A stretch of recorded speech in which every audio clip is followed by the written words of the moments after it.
Today I'm delighted to have the opportunity to talk to you a little bit about Youghal's journey and how we are attempting to use heritage as a driver for economic growth. What I'm going to talk to you today is a little bit about Youghal, its past right up to its present. The approach we've taken is a multidisciplinary approach. I want to talk to you a little bit about some of the projects that we've undertaken to date, some of the current projects that we're looking at, and then obviously what are the challenges that we face and the challenges that we face ahead of us as well. I suppose going back to the past, Youghal is steeped in heritage and history, received its charter back in 1209, is a walled town, the walled town with the second longest town walls after Derry, synonymous with Walter Raleigh, Cromwell and Sir Richard Boyle. A port town that at one stage was even more significant than Cork and Dublin. During the 1950s and 60s, you really saw Youghal as a boom town in terms of tourism. The railway line was open from Cork City, and as I said, that was a real boom time for Youghal. The 1980s and 90s really saw manufacturing take over in the town, as with many similar sized towns around the country. Bringing it back up then to 2005, we're looking at a different scenario. To quite a large extent, the Celtic Tiger pretty much bypassed the town of Youghal. You're looking at this stage, significant loss of manufacturing jobs over that 10-year period. Youghal was left with no significant employers and therefore no industrial base. It had a higher average rate of long-term employment, and rapid status was testament to significant areas of disadvantage. There was higher national average of retail vacancy, and really the businesses in Youghal were left with one main source of income, which was tourism. On the other hand, you were looking at people though living in the town, choosing to live in the town because of the quality of life. But these people, they weren't spending time in the town. They didn't see it as an attractive place to come and shop, to come and visit. But they saw, we say, the natural and the built heritage, the beach, the walks, and that, as a means and to improve their quality of life. They were living in the town, but they were working in Cork City and in Waterford as well. So obviously there really was a requirement to look at improving the public realm of the town. But having said that, again, as I said, the Youghal really was synonymous with its built and natural heritage. It was the gateway to the Blackwater Valley, and again, 3 miles of blue flag beaches. So it really was looking at, a back to basics approach. Strategic planning. I suppose back in 2005, the local authority, Youghal Town Council, were the first to rise to the challenge and published its heritage-led regeneration strategy, which has gone on to become really a blueprint for other similar sized towns around the country. 2006 saw the establishment of the Youghal Socio-Economic Development Group, an interagency group, which I'm going to refer to a little bit later. 2007, 2008 saw the beginning of the rollout of the public realm plan. So really here at this stage, what you're looking at was a strategic and systematic partnership approach. What we were looking at was projects that were being rolled out on a phased basis. There was a realisation that this wasn't going to be a short fix, and that we would need to be patient and, as I said, roll projects out on a phased basis. And obviously then we were going to be looking at sourcing of funding to match the project, and that would take time as well. I referred earlier to the Youghal Socio-Economic Development Group. This is the group that I'm currently employed by. Back in 2006, Rapid commissioned consultants to take a look at Youghal, the development plans for the various statutory and community groups. What they found was that there was a serious lack of integrated economic investment. What they recommended was the people of Youghal and the agencies concerned taking responsibility for their own economic development. So you saw the establishment of this group where you have key representatives of all of the different agencies, Fáilte Ireland, the Enterprise Board, Enterprise Ireland, the local leader group, the Chamber of Commerce, Youghal Town Council and Cork County Council, all meeting around the table discussing the issues that are actually relevant to the town and thrashing them out as such at that point. Over the last 3 years on minimal core funding, we have generated €900,000 in projects. Focusing on some of the heritage regeneration projects between 2008 and 2011, €500,000 in projects. Actually, I've just been told it's a little bit more than that. Quite a lot of that has been in remedial works to the town walls, which has been funded by the Irish Wall Towns Network. The Town Council took out a 999-year lease on St Mary's Collegiate Church and Gardens, which was very visionary at the time. The local authority introduced a subsidised painting scheme, which was provided 50% subsidised funding to shop owners and owners of premises in the North Main Street of the town when choosing from a palette of heritage colours, which was developed by the town architect Sean McLaughlin, who's here with us today. It was hugely important. It really gave the town a huge facelift, and it gave it, achieving some of the goals set out in the heritage-led regeneration strategy. A lot of the streetscapes have been resurfaced, and we've introduced some bespoke heritage signage, which leading on to really, I suppose, looked at what we were trying to do is, develop the ease of movement and access and capitalising on the heritage aspects of the town. So you can see there some of the heritage signage that we introduced. It's available in 6 languages. It's at all of the key heritage points along the town, and it really has been extremely successful. Obviously, we worked with Fáilte Ireland then in developing some of the heritage signage for the town, orientation panels and directional signage as well, which I'm sure many heritage towns have done also. More recently, we've kind of taken this a step further and developed themed banners and poles. These are situated at the moment outside the town hall building. Again, we're looking at the same type of poles that were used in the Fáilte Ireland's heritage signage, but having our own twist on it, I suppose, and taking into account our maritime heritage. You can see the sail shape there as well. We work with some very good graphic designers and bringing in our heritage theme onto these. What we're doing as well is introducing these into a lot of the approach roads into the town. And really what we're looking to do is inject colour and vibrancy into the town, which has been considerably lacking. Another project and another vision of the local authority was to develop an enterprise culture in the town. At this point, I think there was a real realisation there wasn't going to be this white knight arriving into the town, opening up a new manufacturing plant.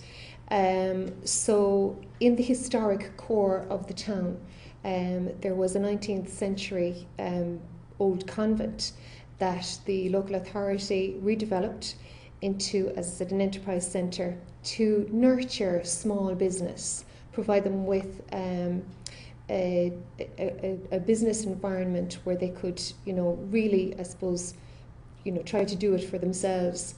The facility, 3,500 feet of dedicated office space. The funding came from agency funding, the Enterprise Ireland, the Leader agency and local authority funding.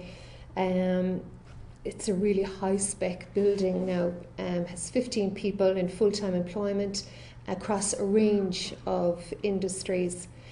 And we're not just leaving it at that, we're looking at now redeveloping some outhouses into craft workshops as well. So what you're doing is really taking an historic building and turning it into a living building. Some of the current projects then that we're working on at the moment is we're trying to reopen the iconic clock gate in the town. Where we are with that, in 2008 the Heritage Council funded a feasibility study on the building after a lot of consultation with the local stakeholders. The proposed use of the building was as a tourism building, to open it up the various floors, an interpretive floor, a craft pod, a recreated jail scene, and then access to the viewing tower on top. And you can see there's some of the sites or the views from the tower as well. So where we are at the moment, we have our feasibility study done. We then went on to do a conservation plan and developed a business plan on it. And like I said earlier, it's not about, we're doing this on systematically. We're breaking this down now into 2 phases from here. So we're looking at, first of all, the conservation and restoration works will be done first as a first phase, and then secondly looking at the fit out of it. So we're looking to our local leader company who have been who are very happy to talk to us on the conservation works, and then we're talking very kindly at the moment as well to Fall to Ireland for the fit out of the building. The business plan is estimated that the return to the local economy will be in the region of €400,000 per annum. So another project that we're really excited about, and it's a really recent project, where the first phase of it is the rollout of an eco boardwalk across our 3 blue flag beaches. What we're looking to do here, I suppose, was create a formal connectivity between the town centre and the Quality Hotel and apartments, self-catering apartments in Red Barn, which would be by road about 3 kilometres outside of the town. So there was always this, I suppose, lack of connectivity and a disjointment, I suppose, really between that family market who were staying there. So this is providing them with a pedestrian access across this boardwalk. Again, it's been done in 2 phases. The first phase was 395 metres of this hardwood deck, and the first phase is due to be completed really by next week, and the second phase then again, we're gathering all of our information, and that application will be made shortly to Fall to Ireland to fund this under the Capital Infrastructure Fund. It's just another photograph again of the boardwalk. It's really giving people a lift as well in the town. They're really positive about it too. The group that, the Youghal Socio-Economic Development Group, what we, as well over the last 2 years, is we took on an events manager to run events in St Mary's Collegiate Church and in an arts centre which is adjacent to the town hall. It's brought in close to €300,000 to the local economy, again bringing life to a historic building. Our annual medieval festival has been hugely successful. Back in 2008, KPMG undertook an economic impact survey which indicated that with an investment of €16,000 that the festival brought 480,000 to the local economy. Just before Christmas, there was a very interesting development with the tourism industry and CIE Tours International in particular. They're the biggest incoming tour operators in the country, last year bringing 35,000 people into Ireland.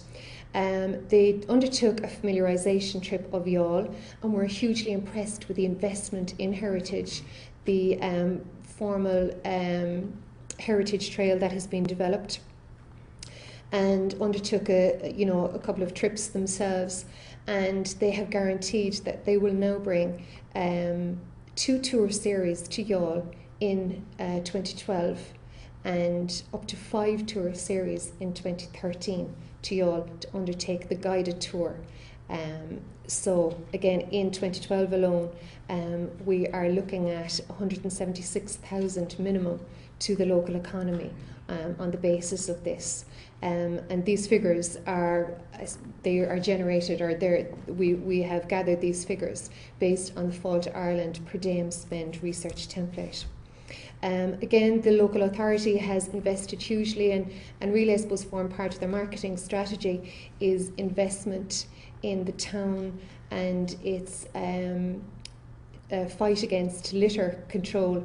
And we came 7th this year in the overall standings in the Irish Business Against Litter. And we're very proud to say that we are Cork's tidiest town for 2011. The challenges, and I suppose really this is a huge challenge that we know we have to overcome. We, as you can see, we've made huge strides over the last number of years, we believe, in Youghal, but still that negative perception is out there amongst the media, but also amongst the local people as well. So our challenge is to, I suppose, really change the mindset, first of all, of the people of the town, but also then, you know, to take on a rebranding or a vision exercise as well to change that mindset and get the word out there. I suppose we've been quite inward looking in that we have been focusing on our product development, and now the next stage is to really get out there and market our town. This article actually was going back to April of 2011. An Irish Times reporter did a huge article on how do you fix a broken town, and some of the photos that they took were shop windows of side streets, and took it on, of course, the muggiest, foggiest day in the town. So again, we feel it was totally unrepresentative of what the town represents now. The challenges ahead, as I said, getting the community to buy this. Really, how can we get everybody to work together?